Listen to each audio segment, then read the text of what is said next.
je reviens sur la question des généalogies que l'on peut trouver dans les évangiles. Et je m'intéresse beaucoup à la façon dont les tenants de la doctrine Moon, l'Église de l'unification, lisent ces généalogies. Si vous ne le savez pas, je vous rappellerai que la doctrine Moon est axée énormément sur le mariage. Et que le grand reproche qu'on fait à Jésus, c'est de ne pas avoir eu d'enfants, de ne pas s'être multiplié.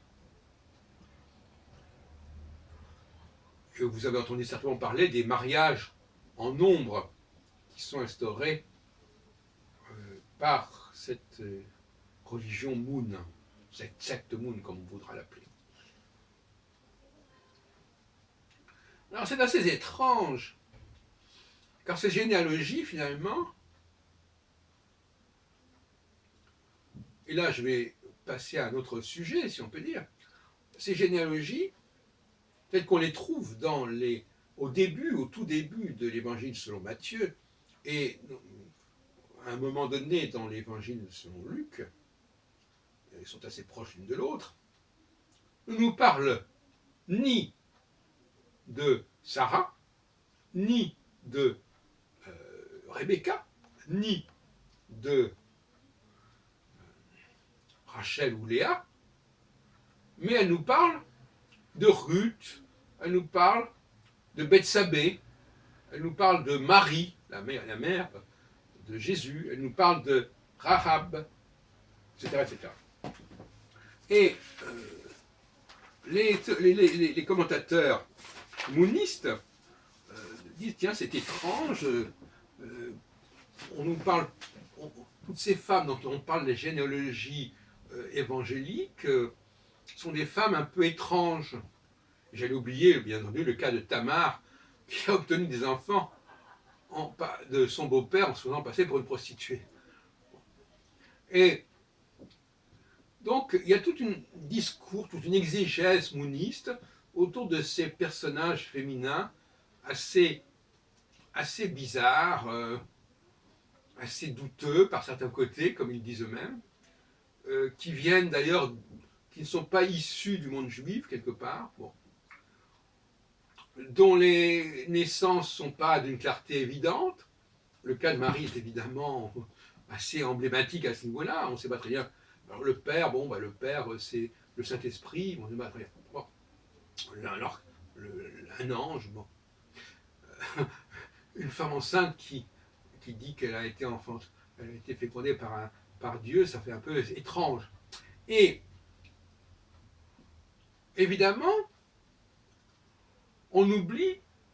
Et alors, eux, ils se rendent pas compte qu'ils ne se demandent pas pourquoi on n'a pas parlé, par exemple, de Sarah.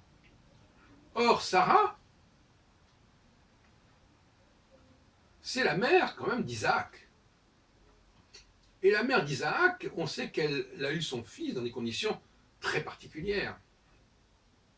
D'une part, parce que Ismaël, qui est un peu le fils de Sarah, d'une certaine manière, sauf que elle a demandé à sa servante de la remplacer, parce qu'elle était incapable de faire un enfant à ce moment-là. Ça a donné Ismaël. Et puis, très tard dans sa vie, quand elle avait dépassé normalement l'âge de féconder, elle va avoir cet enfant qu'on appellera Isaac, Yitzhak. Et pourquoi Isaac? Parce que quand Sarah a appris la nouvelle, elle a ri. Et la racine de Isaac, c'est Yitzhak, c'est le verbe tzorek, tzarok, qui veut dire rire. Et ça veut dire en fin de compte, elle a ri. Certains diront, mais comment ça se fait? C'est un futur. Non, en réalité, on ne va pas revenir là-dessus. Non, il y a le va. Pour les prénoms, la règle du verbe renversif est sous-entendue. Chaque fois qu'on emploie un prénom commençant par Yud, c'est un passé, même si le Yud est un signe de futur en hébreu. Quant au féminin, là aussi, je crois qu'il y a un certain flou. Le yud est la marque du futur masculin, et le tav, la marque du futur féminin, mais en réalité, je pense que ça très clair, n'est pas respecté. Donc elle a ri.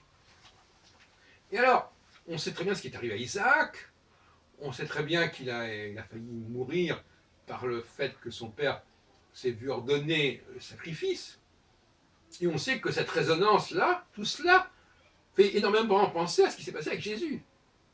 D'autant plus que on ne sait pas très bien quel est le père d'Isaac, puisque certains commentateurs disent c'est au moment où Abraham est descendu en Égypte, et il a fait passer sa femme pour sa sœur, et apparemment, elle aurait peut-être pu avoir des rapports sexuels avec notamment un certain Avimelech. Bon.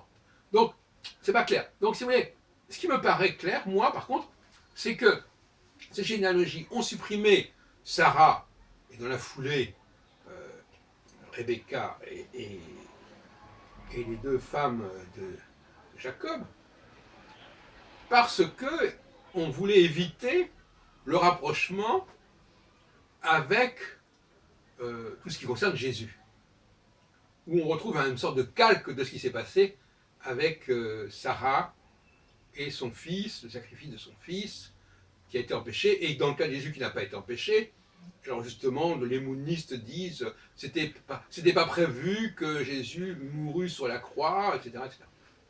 Peu importe. Je trouve qu'effectivement, le sacrifice de Jésus a eu lieu, et comme là on dit, lui-même dit mon père, pourquoi m'as-tu abandonné? Ce qui aurait très bien pu être la parole d'Isaac par rapport à Abraham. Pourquoi m'as-tu laissé faire ça? Pourquoi est-ce que tu m'as laissé mourir sur le bûcher? Bon, j'en ai déjà parlé, donc je ne reviendrai pas là-dessus. Mais, vous voyez, c'est intéressant de se disperser un petit peu, voyez-vous. Je voulais dire aussi, pour terminer, qu'il faut brasser beaucoup d'informations pour en trouver d'intéressantes. Et là, par exemple, en écoutant ces mounistes commenter à leur façon les généalogies, et on pourrait dire beaucoup de choses sur ces généalogies qui aboutissent à Joseph, alors que Jésus n'est pas le fils de Joseph, hein, donc c'est encore plus compliqué que ça. Mais en tout cas, ça force à réfléchir, et on a certainement un sujet, on en trouve un autre, c'est vrai comme quand on tire un fil, et donc je voulais vous dire cela, à savoir que j'ai découvert que ces généalogies qu'on trouve dans les évangiles de Matthieu et de Luc étaient truquées, et qu'elles avaient évacué les éléments qui auraient pu référer la naissance de Jésus avec la naissance d'Isaac. Alors que par ailleurs, pour les périodes plus tardives, comme l'affaire de Tamar, qui est une affaire un petit peu étrange, là on a gardé le développement, le détail de cette affaire. Bon, c'est tout, sans commentaire.